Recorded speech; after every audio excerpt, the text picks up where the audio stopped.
Just let me know.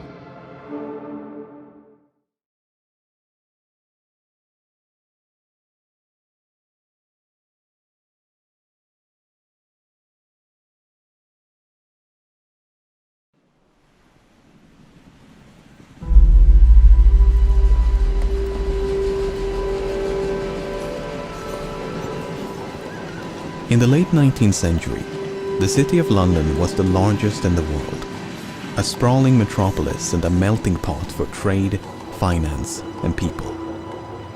But in the autumn of 1888, an horrific story emerged from the capital's East End. A story so dreadful it sent shockwaves around the world. One after another, destitute women of the East End fell victim to a vicious killer known as Jack the Ripper. Despite an extensive manhunt and a few close calls, the Ripper was never caught. Instead, the murders came to an abrupt end and left behind one of the greatest mysteries in the annals of crime.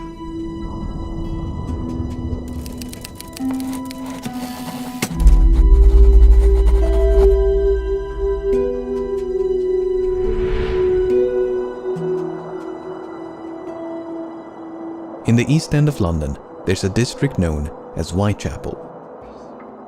In the late 19th century, Whitechapel was known for its overcrowded slums, where many of the capital's poor and unemployed had taken refuge. Day and night, an army of policemen would constantly patrol this labyrinthine network of dim-lit streets, courts, and alleys. One such place was a narrow passage known as George Yard. Near the north entrance of this passage was a residential complex known as George Yard Buildings. It was the morning of August 7th, 1888, when an upstairs tenant named John Reeves headed out for work. Upon reaching the first floor landing, Reeves encountered the body of a woman lying upon her back in a pool of blood. Horrified by the sight, he stumbled down to the street below in search for help. Constable Thomas Barrett was the first officer on the scene. He was soon joined by Dr. Timothy 𝐂𝐚𝐫𝐬, who conducted a brief examination. The woman had been stabbed 39 times, primarily in the chest and abdomen. Dr. 𝐂𝐚𝐫𝐬 estimated that she had been dead for, quote, about 3 hours, thus placing the time of death at approximately 2:30 in the morning. The woman had likely been attacked where she was found, as no blood was found beyond the staircase landing.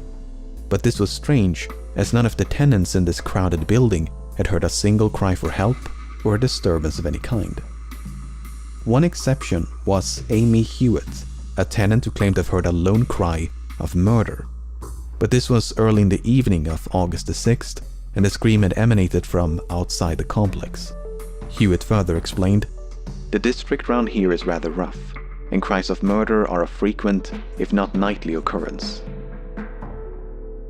The victim was eventually identified as 39-year-old Martha Tabram. Tabram was a mother of 2 and had separated from her husband many years prior. Her last known address was 19 George Street, a common lodging house less than 300 meters from the site of her death. Tabram had made a living through prostitution, and one of her associates was a woman named Mary Ann Connolly. Connolly testified that on the evening of August the 6th, she and Tabram had been out drinking with 2 soldiers. Then, shortly before midnight, the party of 4 had separated. Connolly took her client into Angel Alley, while Tabram guided hers into neighboring George Yard. It was the last time she saw Tabram alive. Barely 2 hours later, Constable Barrett had spoken to a soldier loitering near the north entrance of George Yard. The soldier had told Barrett that he was, quote, waiting for his mate who had gone away with a girl. Half an hour later, Tabram is presumed to have died. Both Connolly and Barrett were called upon to identify the soldiers, but all those accused could provide an alibi. One had been at home with his wife, another at an army base, and yet another in a completely different part of the city. This was enough for Inspector Edmund Reed, the lead investigator on the case, to abandon this line of inquiry. Connolly and Barrett having both picked out the wrong men, they could not be trusted again, as their evidence would be worthless. Even if a soldier had been responsible, no one could deduce a motive. The people of Whitechapel might have been accustomed to crime and violence, but the sheer brutality of this attack was as frightening as it was confounding. The crime is one of the most brutal that have occurred for some years. For a poor, defenseless woman to be outraged and stabbed in such a manner is almost beyond belief. These were the concluding remarks delivered at the final inquest held on August the 23rd. Only a week later, things would go from bad to worse.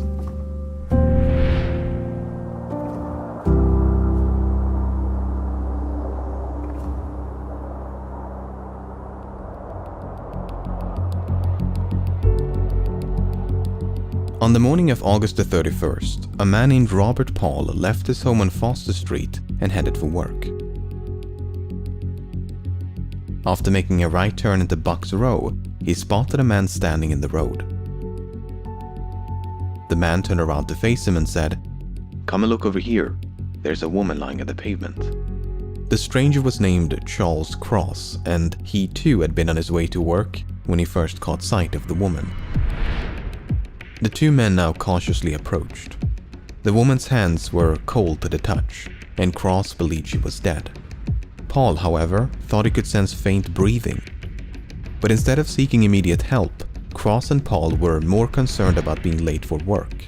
As such, they quickly resumed their morning commute, hoping to notify policemen along the way.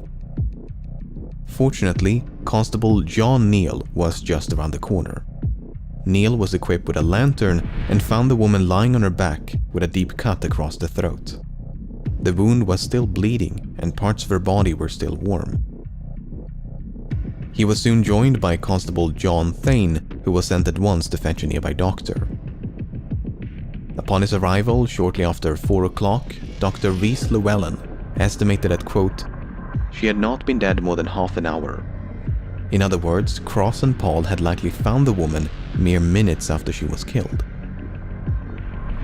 Furthermore, 3 officers had patrolled the vicinity just a few minutes prior. Constable Neal had last inspected Bucks Row at approximately 3:15. So too had Sergeant Henry Kirby, whereas Constable Thane had merely passed the end of the street, none of whom had seen nor heard anything amiss. Upon the body's removal to the mortuary, a shocking discovery was made. Apart from 2 incisions in the throat, the woman had also been, quote, "disemboweled." No organs had been removed, but Dr. Llewellyn found, quote, "several incisions running across the abdomen." He also believed that the killer possessed, quote, "some rough anatomical knowledge, for he seemed to have attacked all the vital parts." The victim was quickly identified. Her name was Mary Ann Nichols, and she had turned 43 just 5 days before the murder. Nichols had at least 6 children, and her last known address was a common lodging house at 56 Flower and Dean Street. On the night of her death, Nichols had been turned away from a lodging house on Thrall Street as she lacked the funds to pay for a bed. Seeking to raise the money through prostitution, Nichols had then ventured down Osborne Street before meeting her friend, Ellen Holland. The two of them shared a brief exchange, but Nichols was visibly drunk. When they parted ways around 2:30, Holland saw Nichols staggering eastward along Whitechapel Road. Barely an hour later, she was found dead. Apart from the body itself, the killer had left nothing in their wake. No blood trail, no murder weapon, no witnesses. Inspector Joseph Helson, the lead investigator on the case, stated that, quote, "not an atom of evidence can be obtained to connect any person with the crime." While the Nichols case ground to a screeching halt, its similarities with the Martha Tabram case had not gone unnoticed. In both cases, the attack had been needlessly ferocious, and there was no discernible motive. Both victims were prostitutes of roughly the same age and moved in the same circles. The only meaningful difference was their injuries. Tabram had been repeatedly stabbed, whereas Nichols had suffered multiple slash wounds. Differences aside, the prevailing assumption was that the same deranged individual had committed both murders, a conviction that would only grow stronger in the days that followed.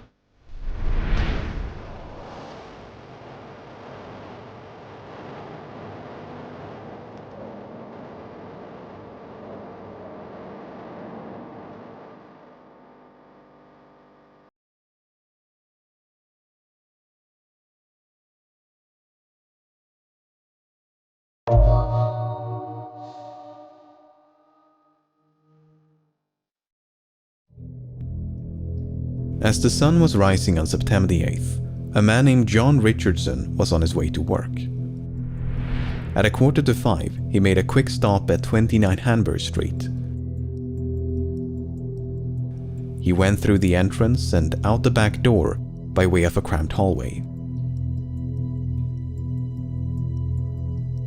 Richardson then sat down on the backyard steps before grabbing a knife to trim a vexing piece of leather from his boot. Once satisfied, he left the building and shut the front door behind him. About an hour later, a third-floor tenant of the same address, John Davis, plodded downstairs and into the hallway. The front door was now wide open, but the one in the back was closed. When Davis went to open it, he found the bloodied remains of a woman lying on her back just below the steps. Inspector Joseph Chandler was the first officer on the scene. After a brief inspection, he sent at once for a medic. Dr. George Phillips arrived at 6:30 and found the woman, quote, terribly mutilated. The throat had been, quote, dissevered deeply, whereas the abdomen had been, quote, entirely laid open. The intestines had been, quote, lifted out of the body and placed by the shoulder of the corpse. The body was then conveyed to the mortuary, while Inspector Chandler and Dr. Phillips conducted a sweep of the backyard. Most of what they found belonged to the tenants of the building, but just below the resting place of the woman's feet, they found a small piece of cloth and 2 combs. The items had likely belonged to the victim, but it seemed to Dr. Phillips that they had been deliberately positioned and arranged by the killer. The post-mortem revealed that 2 brass rings had been forcefully removed from the victim's left hand. These rings were nowhere to be found. Portions of the victim's abdomen had also gone missing, including the womb. Dr. Phillips believed that, quote, the mode in which these portions were extracted showed some anatomical knowledge. This point was greatly expanded upon at a subsequent inquest. The injuries had been made by someone who had considerable anatomical skill and knowledge. There were no meaningless cuts. For instance, no mere slaughterer of animals could have carried out these operations. It must have been someone accustomed to the post-mortem room. The victim was quickly identified as Annie Chapman. Chapman's date of birth is a bit uncertain, but she was roughly 47 at the time of her death. She had at least 7 children, but was tragically only survived by 2. Her last known address was a common lodging house at 35 Dorset Street.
Been there.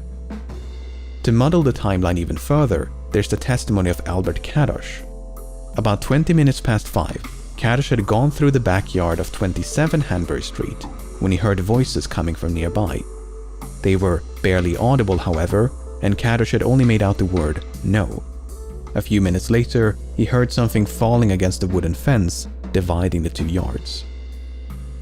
There's no one way to untangle this web of contradictions, but Dr. Phillips did concede the possibility that he'd miscalculated. That, quote, the coldness of the morning and the great loss of blood had skewed his opinion, which was largely based on the warmth of the body. So, presuming that Dr. Phillips did miscalculate and the recollections of Long and 𝐂𝐸𝐻 were off by a few minutes, that would place Chapman's death at around 5:30 in the morning. By this point, the dim light of dawn would have provided the tenants of 29 Hanbury Street an unobstructed view of the murder site, some of whom had even slept with their windows open. In spite of this, the killer managed to evade detection and even made time to arrange the victim's possessions.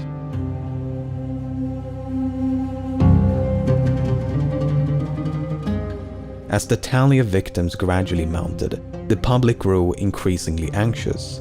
They were not only frightened by the murders, but frustrated with the police and their perceived incompetence. Even across the pond were the efforts of the police fiercely criticized. The London police and detective force is probably the stupidest in the world. What these mocking quotes and illustrations failed to capture were the overwhelming odds stacked in favor of the perpetrator. The police were up against someone who seemingly struck without motive, someone who left no murder weapon and few witnesses. On top of that, the East End was severely overcrowded, while the police were understaffed. As one newspaper put it, "A man in the East End of London is a grain of sand, as invisible and almost as much beyond identification amid the masses."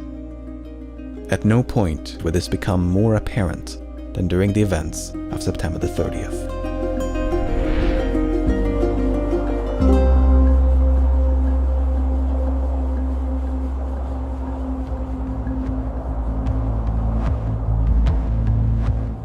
On September the 29th, a routine Saturday meeting was held at the Socialist Club on Barnett Street. When the meeting came to a close around midnight, all but a few members returned home. Those who remained proceeded to drink and socialize.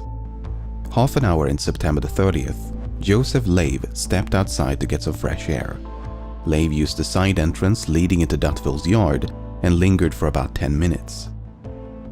Moments after 𝐂𝐸𝐻 had gone back inside, Maurice Eagle accessed the building via the same entrance. He too was a member of the club and had just returned after escorting a woman home.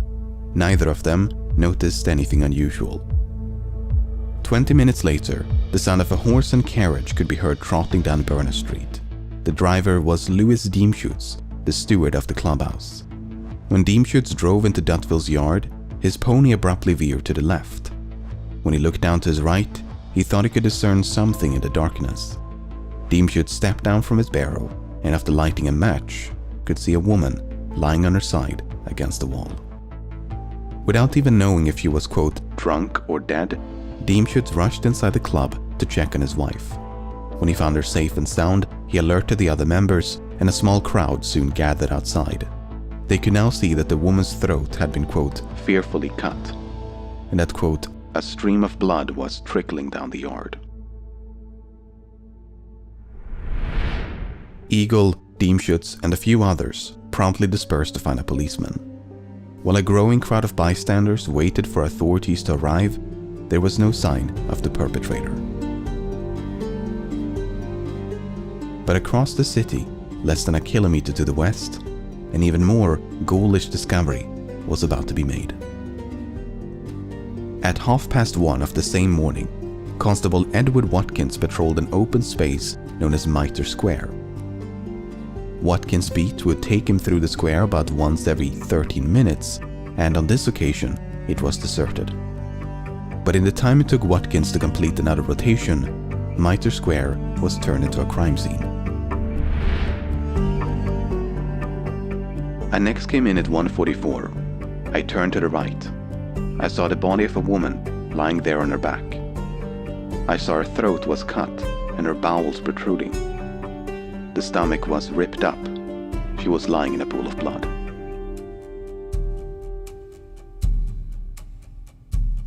Dr. 𝐂𝐡𝐚𝐩𝐿 and Dr. Frederick Brown soon converged upon the scene. They found terrible injuries inflicted upon the woman's face, throat, and abdomen. The intestines had been, quote, drawn out to a large extent and placed over the right shoulder. Among the many lacerations to the face, Dr. Brown noted that, quote, the lobe and auricle of the right ear was cut obliquely through. Based on their expert opinions, coupled with the testimony of Watkins, the woman had died within minutes of her body being found.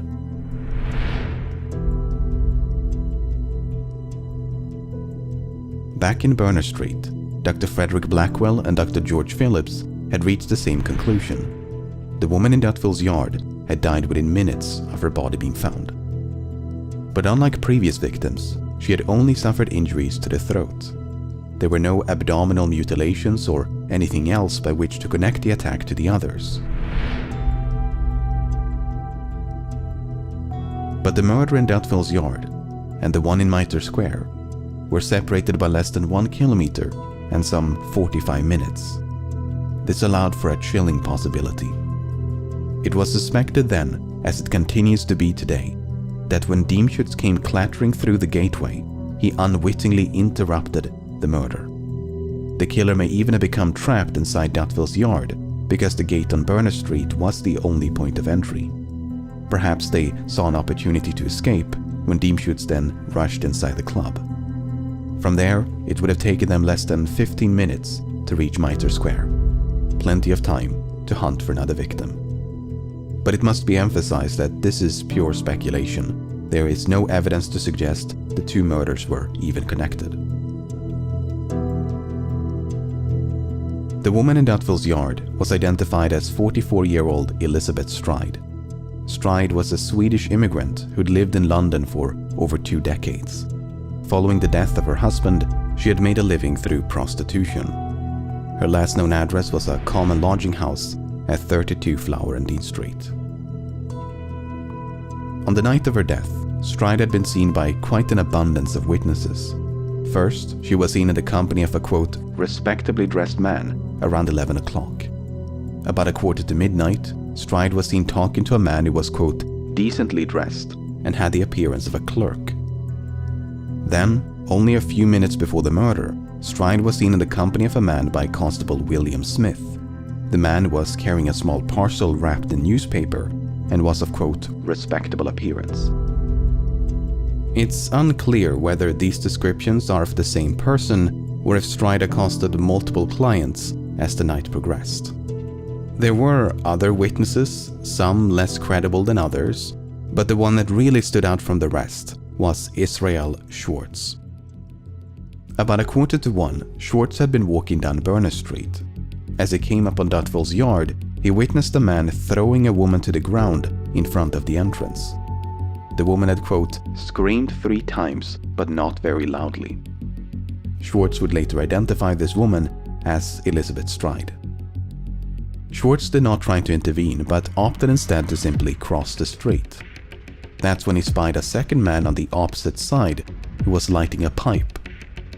The man who attacked the woman then appeared to address the second man by shouting the name Lipsky.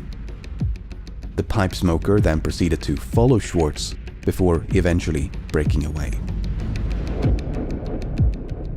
When taken at face value, this story appears to suggest that the killer had an accomplice by the name of Lipsky.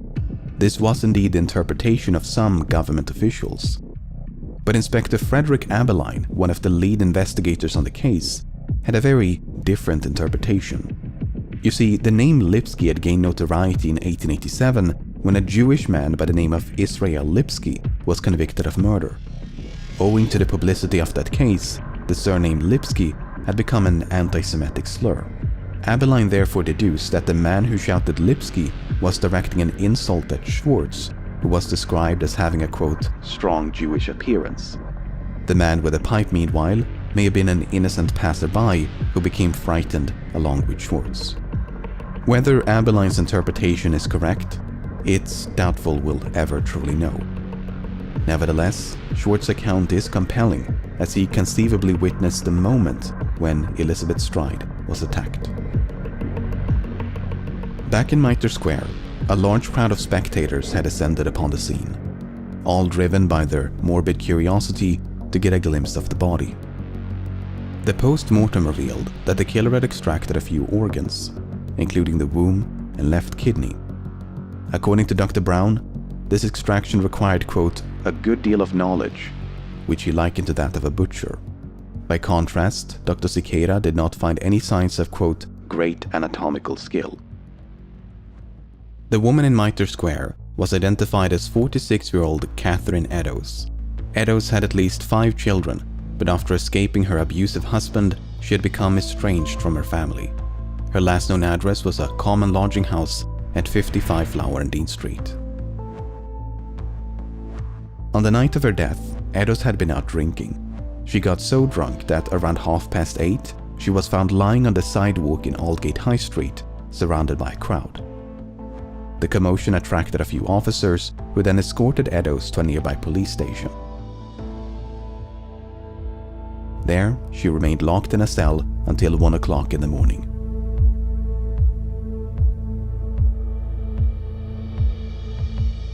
After being released from jail, Eddowes was likely spotted in the company of a man in the vicinity of Mitre Square. Only one of the 3 witnesses, Joseph Lavender, had paid close attention to the couple. The man had the appearance of a sailor and wore a, quote, reddish handkerchief round his neck. While Lavender did identify the woman as Catherine Eddowes, he never saw her face. Nevertheless, this sighting was only made some 10 minutes before Eddowes' body was discovered by Constable Watkins. What's so incredibly tragic about the Eddowes case is how narrowly the killer escaped justice. First of all, the only private residence in Mitre Square was occupied by a policeman and his family. They had slept right next to an upper floor window overlooking the murder site.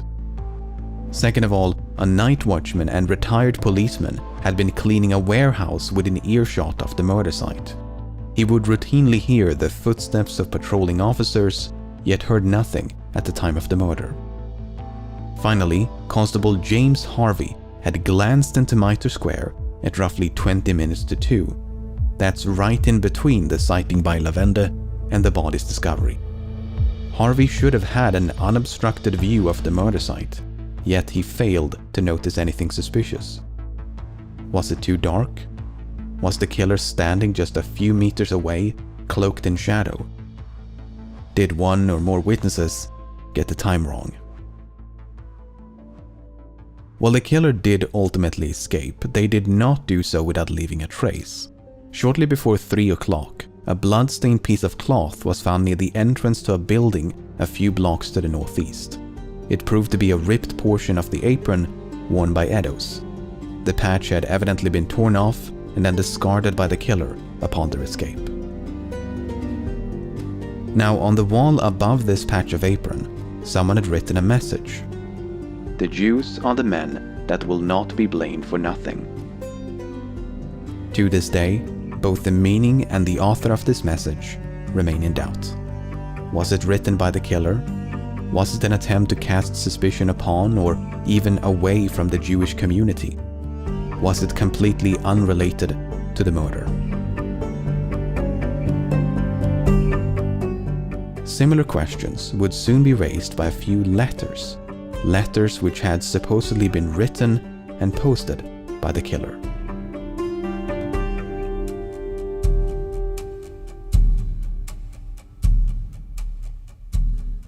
Three days before the murder of Elizabeth Stride and Catherine Eddowes, the Central News Agency of London received a letter in the post, the author of which claimed responsibility for the recent murders and to be planning for the, quote, next job. Then, in the aftermath of the 2 killings, the same agency received a blood-smeared postcard. It contained details about the atrocities, which the author described as a, quote, double event. On the off chance that the letters were genuine, the police decided to make them public. The hope was that someone would recognize the handwriting. Unfortunately, no one ever did. Instead, it merely served to advertise the name with which the letters had been signed. Opinions on the letters' authenticity were divided back then and continue to be today. Most notably, the Dear Boss letter had promised to, quote, clip the lady's ears off and send them to the police. The police never received such a package, and neither of the two victims had had their ears removed. But you may recall that the right earlobe of Eddowes had been, quote, cut obliquely through. Was this a botched attempt by the killer to keep their promise? Or was it merely one of numerous lacerations with no connection to the letter? The contents of the letters notwithstanding, modern linguistic analysis does suggest that they were penned by the same hand. So, hoaxes or not, the authors were likely one and the same. However, the handwriting bore, quote, no resemblance at all to the message written above the torn patch of apron. Now, the publication of the letters inspired an onslaught of copycats. Agencies all over London were soon inundated with correspondence imitating the other two.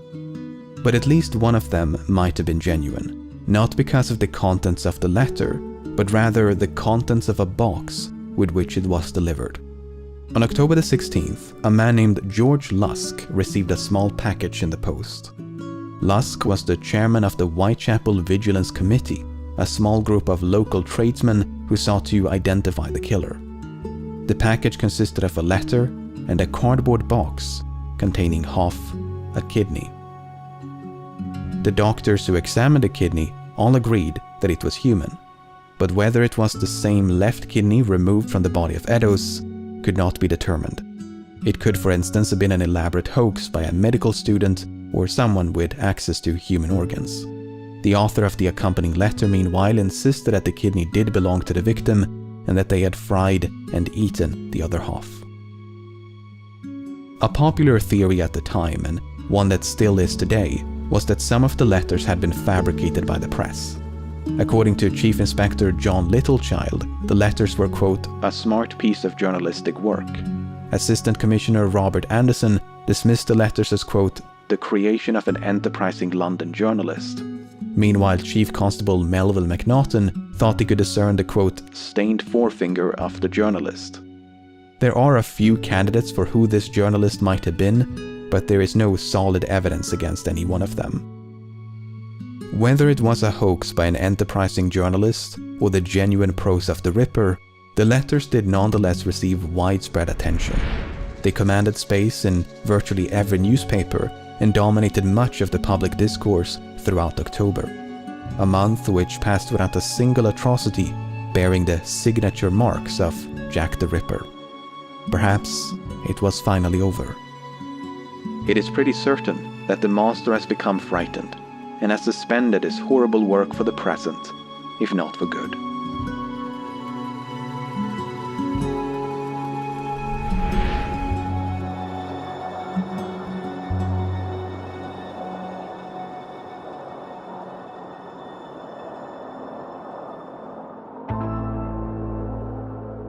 On the morning of November the 9th, a merchant and property owner named John McCarthy was going through his bookkeeping.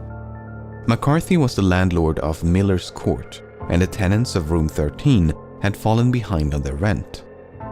McCarthy sent at once for his assistant, Thomas Boyer, to collect the money at 11:15.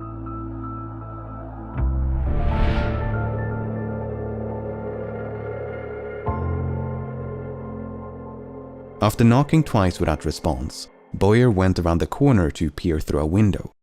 But his view was obstructed by a coat or curtain, so Boyer had to reach through a broken window pane to pull it aside. That's when he saw the severely mutilated body of a woman lying upon a bed in the corner of the room. Miller's Court was soon crawling with police, but the door to room 13 was locked and had to be forced open with a pickaxe. What they found inside was truly the stuff of nightmares. The sight we saw, I cannot drive away from my mind. It looked more like the work of a devil than of a man. The whole scene is more than I can describe. I hope I may never see such a sight again. Dr. George Phillips described the body as, quote, cut all to pieces. Dr. Thomas Bond described the woman's face as, quote, hacked beyond recognition. The abdomen had been, quote, emptied of its viscera, while the throat had been, quote, severed all round, down to the bone. The body had been monstrously disfigured, with loose organs dispersed all around it. The room itself was sparsely furnished and offered little in the way of clues. 2 tables, 1 or 2 chairs, and a small cabinet. Amongst the ashes of a fireplace, the police found patches of burned clothing. Had the killer tried to dispose of evidence, or had it merely been used for warmth and light? The victim was identified almost immediately.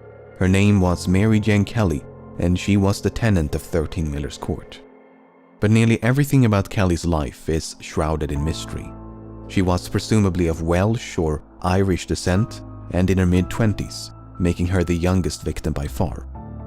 But given that no matching records of a Mary Jane Kelly have been found, it's probable that she was using a fake identity. In any case, Kelly had not been living alone. Up until a few days before the murder, she had cohabited with a man named Joseph Barnett. They had only separated on October the 30th because Barnett disapproved of Kelly's prostitution and the people with whom she associated. But they did see each other again. On the evening of November the 8th, Barnett paid Kelly a visit. Upon his arrival, he found Kelly in the company of a woman who was just about to leave. Unfortunately, there are conflicting accounts about who this woman was, when Barnett arrived, and how long he stayed. If we choose to believe Barnett, he arrived at some point between 7 and 7:45 and left before 9 o'clock. Shortly before midnight, Kelly was spotted in the company of a man by her neighbor, Mary Ann Cox. When Cox passed the couple, they were about to enter Kelly's room. Cox bid Kelly goodnight, but she was, quote, very much intoxicated and barely able to respond. Once they had gone inside, Cox could hear Kelly singing. When Cox then left the court about an hour later, Kelly could still be heard singing. By 2 o'clock, Kelly had apparently ventured back outside, for she was spotted by a man named George Hutchinson. The two of them were supposedly well acquainted, and Kelly had asked if he could spare a few coins. But Hutchinson was broke, and Kelly was desperate for money, so they soon parted ways. Moments later, Hutchinson observed Kelly being accosted by a well-dressed man. The two of them had a seemingly jovial interaction and began walking north. Hutchinson found it suspicious that such a well-dressed man would seek the company of a woman like Kelly. As such, when the couple passed him by, he scrutinized the man's appearance. He was, for instance, carrying a pair of gloves in his right hand and a small parcel in his left. Hutchinson decided to shadow the couple as they proceeded to Miller's Court. Before they vanished up the court, the man handed Kelly a red handkerchief, and she had supposedly told him, "All right, my dear, come along, you will be comfortable." Hutchinson remained in the vicinity until 3 o'clock, but neither Kelly nor the man reappeared. At roughly the same time, Cox returned home. In stark contrast to the loud singing upon her last departure, Cox was now struck by the complete absence of sound and light from Kelly's room. Finally, at approximately 4 o'clock, a tenant above and a woman across from Kelly's room heard cries of murder. The voice was that of a woman, and it appeared to emanate from nearby. Meanwhile, other denizens of the court heard no screams at all. According to Dr. Bond, Kelly died between 1 and 2 o'clock in the morning. Dr. Phillips placed the time of death a few hours later. But some witnesses were quite adamant that they had seen or even spoken to Kelly as late as 8 or 10 o'clock in the morning. Keep in mind that her body was discovered at 11:15. These contradictions are difficult to reconcile, and the precise time of death eludes us to this day.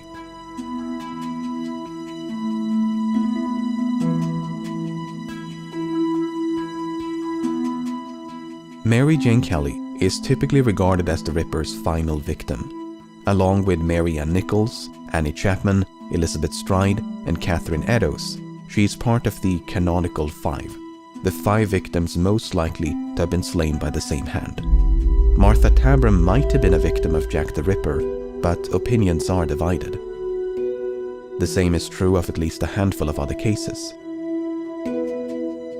Even the canonical 5 are not without controversy, so the total number of victims is a matter of debate. Presuming that Kelly was indeed the final victim, one has to wonder why.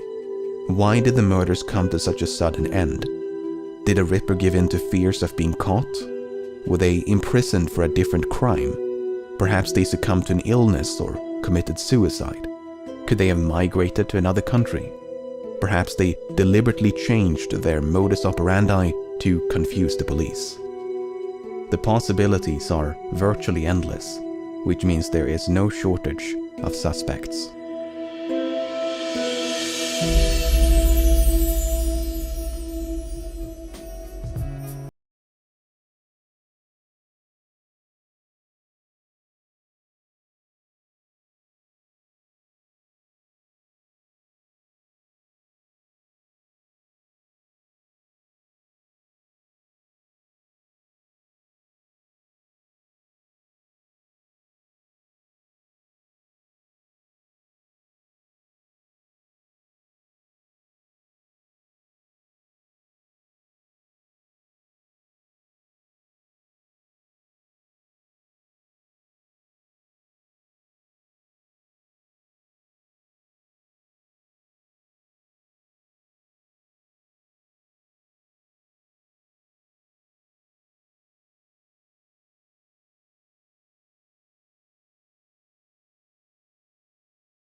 Some degree of anatomical knowledge. With this unshakable profile in hand, let's take a closer look at a few suspects. The question is, where do we even begin? According to criminal profiler and FBI Special Agent John Douglas, the Ripper was not only a local, but was likely interviewed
On the morning of August the 31st, Charles Cross left his home on Doveton Street and headed for work.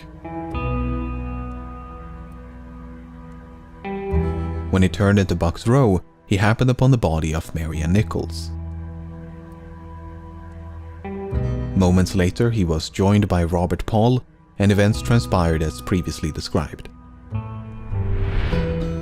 Despite his proximity to the crime, Cross appears to have escaped suspicion from both the press and the police.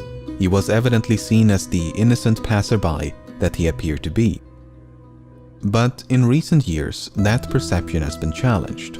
The argument is that Cross was in the act of committing the murder when he was interrupted by the approaching footsteps of Paul. Cross then concealed the murder weapon and portrayed himself as someone who just found the body. The injuries inflicted upon Nichols would be consistent with an interruption, as they were less severe than those of later victims. What's interesting about Cross is that he likely testified under a false name. He claimed to be employed as a carman, and his address was given as 22 Doveton Street. But surviving records show that in 1888, this address was occupied by a man named Charles 𝐂𝐻𝐚𝐻𝐸. 𝐂𝐻𝐚𝐻𝐸 was also employed as a carman, and on at least one occasion went by the name Charles Cross, as it was the surname of his stepfather. It is now widely believed that Charles 𝐂𝐻𝐚𝐻𝐸 was the man who appeared at the inquest, and that he assumed the name of his stepfather when he testified. His motivation for doing so has been the source of much speculation. Was he trying to conceal his identity, or was it merely a force of habit? After all, contemporary examples of people doing the exact same thing are not difficult to find. The most compelling evidence against 𝐂𝐻𝐚𝐻𝐸 is that his morning commute between home and work roughly coincides with the time and place of the murders. Except for the murders of Elizabeth Stride and Catherine Eddowes, who were killed on a Sunday, the only day when 𝐂𝐻𝐚𝐻𝐸 would have been free from work. Not only that, but all the murders were committed around weekends and public holidays. Why would a man who supposedly timed the murders with his morning commute gravitate towards days of rest? In any case, 𝐂𝐻𝐚𝐻𝐸's mother lived a few blocks south of Barnett Street, the neighborhoods around which is also where 𝐂𝐻𝐚𝐻𝐸 spent his childhood. As such, it's speculated that Stride and Eddowes were killed after 𝐂𝐻𝐚𝐻𝐸 paid a late-night visit to his mother. While he claimed to be employed at a delivery firm known as Pickford's, there are no surviving records of his employment. If he did work for Pickford's, there is a fair chance that he delivered meat and would thus have been exposed to slaughter and blood on a daily basis. 𝐂𝐻𝐚𝐻𝐸 remained in East London until his death in 1920 at the age of 71. While there is no evidence of 𝐂𝐻𝐚𝐻𝐸 ever being suspected by the police, it is difficult to believe that he was completely overlooked. Many case files have not survived, so any doubts investigators might have had could have long since disappeared.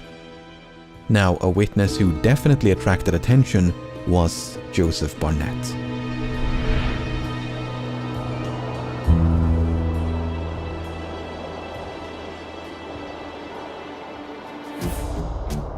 Joseph Barnett was the man who lived with Mary Jane Kelly up until a few days before the murder. He and Kelly had supposedly met around April of 1887, and they eventually moved to 13 Miller's Court.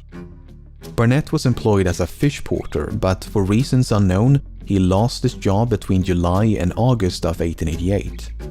From that point onwards, the couple struggled to pay rent, and Kelly resorted back to prostitution. Now, those who believe that Barnett was the Ripper view his loss of employment as a turning point. The argument is that Barnett was so overcome with guilt and anguish for driving Kelly back to prostitution that he went on a murder spree, murdering one local prostitute after another in a desperate attempt to frighten Kelly off the streets. While most of this is pure speculation, it is true that Barnett disapproved of Kelly's prostitution. You may recall that Barnett separated from Kelly on October the 30th because he disliked the prostitutes with whom she associated. Kelly never went on the streets when she lived with me. She would never have gone wrong again, and I should never have left if it had not been for the prostitutes stopping by the house. This might further explain why Kelly was the Ripper's final and most viciously mutilated victim, the implication being that Barnett felt rejected by Kelly and wanted revenge for the breakup. According to Barnett, he did pay Kelly a visit on the evening of November the 8th, but they had parted on quote, friendly terms. He then supposedly went home, played a card game until 12:30 before going to bed. Now, Kelly is presumed to have died in the early hours of November the 9th, so Barnett could have returned to Miller's Court sometime after midnight.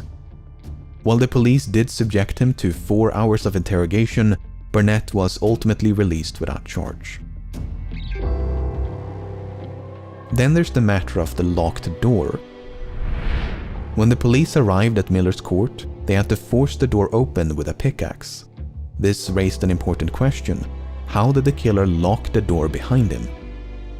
According to Barnett, the key to room 13 had been missing for some time. Because of this, he and Kelly would quote, open the door by reaching through the broken window. The door was said to be equipped with a quote, catch lock, and evidently locked itself upon being closed. If that's true, mystery solved.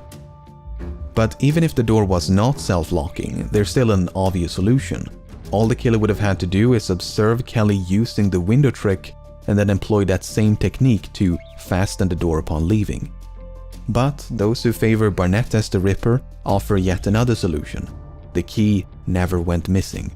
Instead, Barnett is said to have stolen the key and then used it on the night of the murder. These solutions are all equally valid, and it's impossible to know which one is correct.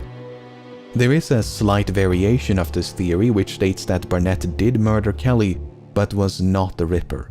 Instead, he merely emulated the Ripper to deflect attention away from himself. Once again, this is pure speculation, but the murder of Kelly did somewhat differ from the rest in that it was committed indoors. Barnett remained in the East End until his death in 1926 at the age of 68. While it's only natural for suspicion to fall upon witnesses and acquaintances, Victorian detectives did pursue other lines of inquiry. One prominent theory was that the Ripper suffered from insanity, and a prime suspect in that category is Aaron Kosminski.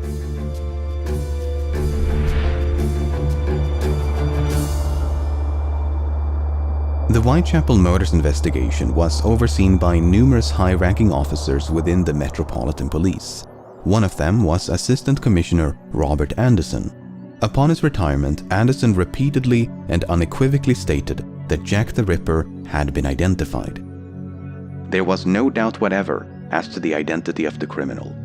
Without disclosing the name of the suspect, Anderson described him as a quote, low-class Polish Jew who was quote, safely caged in an asylum. He'd been identified by a witness who was described as quote, the only person who ever had a good view of the murderer. This unnamed witness had supposedly refused to testify because the suspect was quote, a fellow Jew. I am almost tempted to disclose the identity of the murderer, but no public benefit would result from such a course. While Anderson never revealed the name of the suspect, his colleagues were a bit more forthcoming. Chief Inspector Donald Swanson revealed that his surname was Kosminski. Yet another high-ranking officer, Melville McNaughton, described Kosminski as a homicidal and misogynistic resident of Whitechapel. Surviving records show that an Aaron Kosminski was admitted to a psychiatric hospital in 1891. Aaron was indeed from Poland, he was Jewish, and had lived in Whitechapel. He suffered from auditory hallucinations and a paranoid fear of being fed by others. He was trained as a barber, but had quote, not attempted any kind of work for years. It's unclear when his mental health began to decline, but upon being institutionalized, Aaron was deemed to be harmless. He was quote, quiet and well-behaved, and quote, apathetic as a rule. Only on rare occasions would he get quote, excited and violent. However, before his confinement, Aaron had once threatened his sister with a knife. The case against him largely hinges upon the claims made by Anderson, Swanson, and McNaughton, especially the claim that an unnamed witness identified a suspect named Kosminski. But the descriptions of that suspect are not entirely consistent with Aaron Kosminski. For instance, McNaughton stated that the suspect had been, quote, removed to a lunatic asylum about March 1889. Aaron was first confined in 1891. Swanson wrote that the suspect had been, quote, sent to the asylum and died shortly afterwards. Aaron was still alive at the time and spent nearly 3 decades in psychiatric care. As such, it is possible that the suspect Kosminski was someone other than Aaron Kosminski. It's also possible that these inconsistencies were mere lapses in memory. After all, these events were recounted years or even decades after the fact, and McNaughton even confessed to writing solely from memory. Regardless of the suspect's true identity, Anderson was the only one who seemed convinced of his guilt. McNaughton ultimately favored a different suspect and stated that, quote, many homicidal maniacs were suspected, but no shadow of proof could be thrown on any one. Inspector Edmund Reed was of the same opinion. Now we have Sir Robert Anderson saying that Jack the Ripper was a Jew. That I challenge him to prove.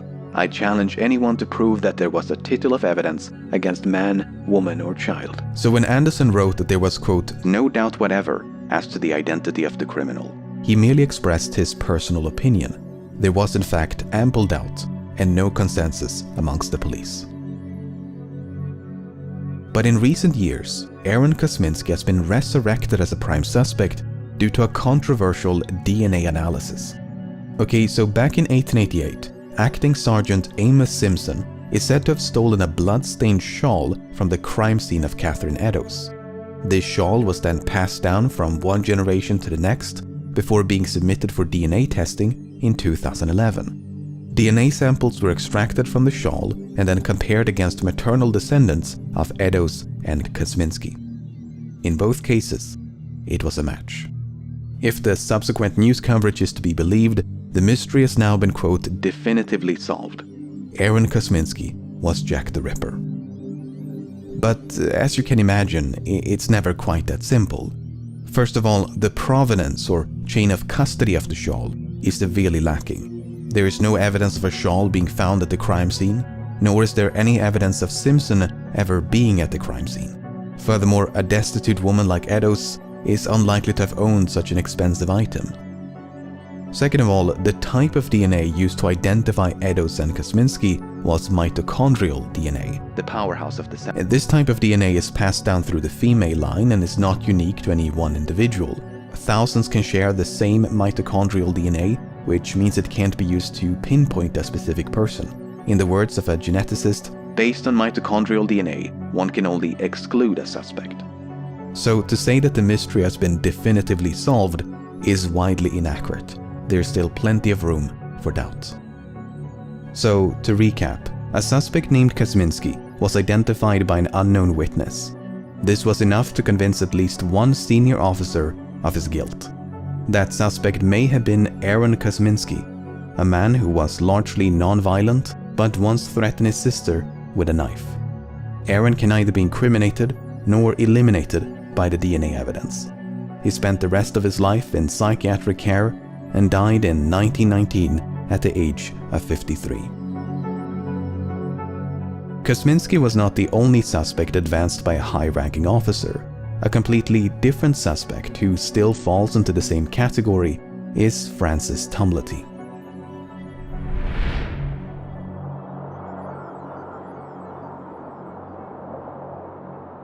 Two days before the murder of Mary Jane Kelly, an American physician named Francis Tumblety was arrested in London.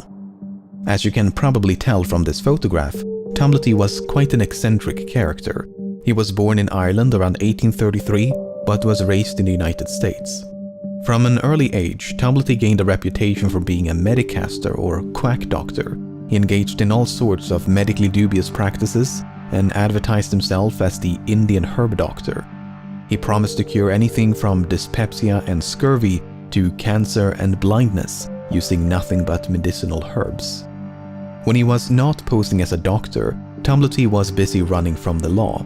He was either accused or convicted for crimes like theft and assault, attempt to induce a miscarriage, and manslaughter of a patient. He was even implicated in the assassination of US President Abraham Lincoln, but was ultimately cleared of suspicion.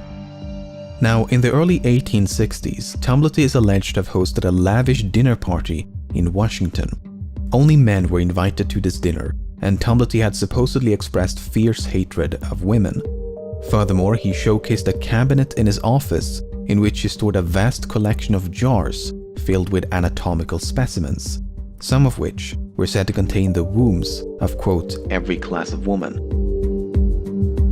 In 1869, Tumblety ventured across the Atlantic and visited England for the first time.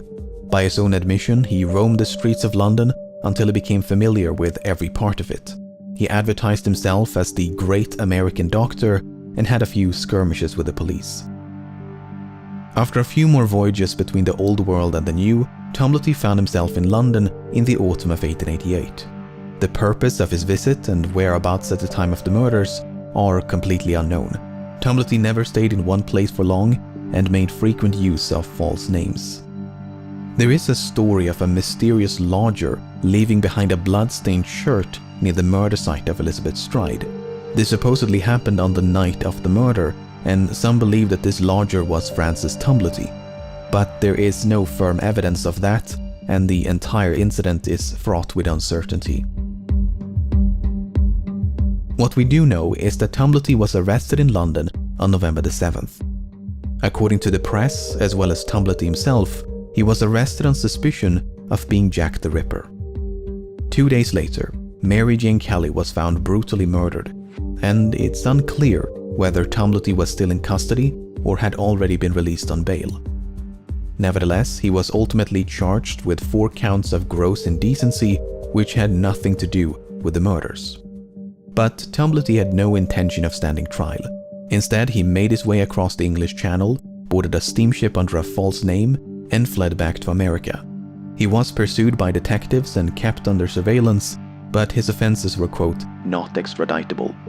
As such, Tumblety remained in the United States and never returned to England. So to recap, Francis Tumblety was a misogynistic medicaster who was in London at the time of the murders. He even showcased a collection of wombs, and the Ripper did indeed extract the womb from 2 of his victims. I mean, he sounds like the perfect suspect. Perhaps a bit too perfect. There is no doubt that Tumblety was in London in 1888, but the claim that he was a misogynistic collector of human body parts is extremely dubious. It can be traced back to a single article from December of 1888 featuring an interview with a man named Charles Dunham. Dunham had a long history of spreading misinformation and has been described as a pathological liar, a forger, and a conman. He was even convicted of perjury. As such, there is every reason to believe that this story is a complete fabrication. Furthermore, Tumblety was both older and taller than the men described by most witnesses. Tumblety was said to be, quote, an enormous man who liked to dress in flamboyant and militaristic outfits. It's difficult to imagine a tall, pompous American sneaking around the streets of Whitechapel virtually undetected.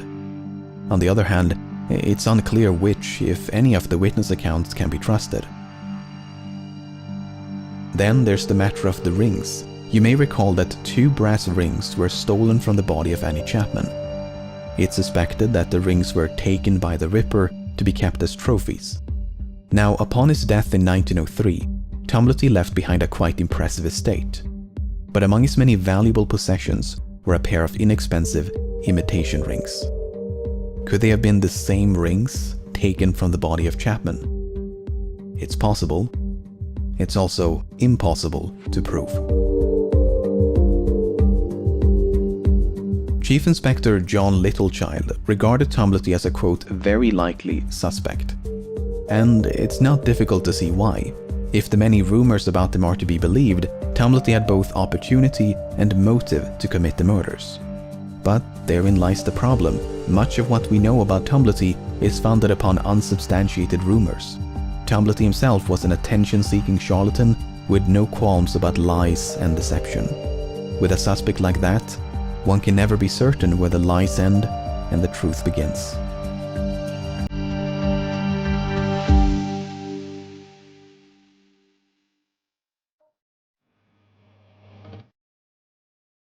To theorize about the identity of Jack the Ripper is to navigate a minefield of hearsay, sophistry, and contradictions. Entire encyclopedias have been dedicated to the compilation of suspects, and with every passing year, they seem to grow ever more expansive. Even though there are hundreds of potential suspects, only a dozen or so are worth more than a brief consideration. Some of the more sensational contenders include famous authors and artists, as well as high-ranking officers and members of the royal family.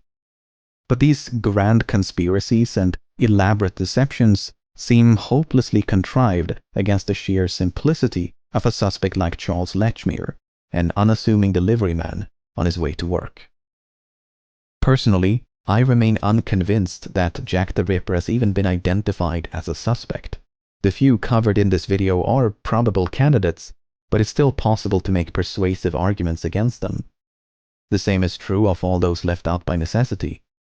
None of them can offer anything more than ambiguity and circumstance. With a suspect pool in the hundreds, that might seem improbable. But London was the largest city in the world, home to the largest port in the world. It was a city of millions, with a large population of poorly documented drifters. It's not difficult to imagine one lowly sailor, butcher, medic, soldier, barber, merchant, porter, blending into the slums of Whitechapel like a grain of sand.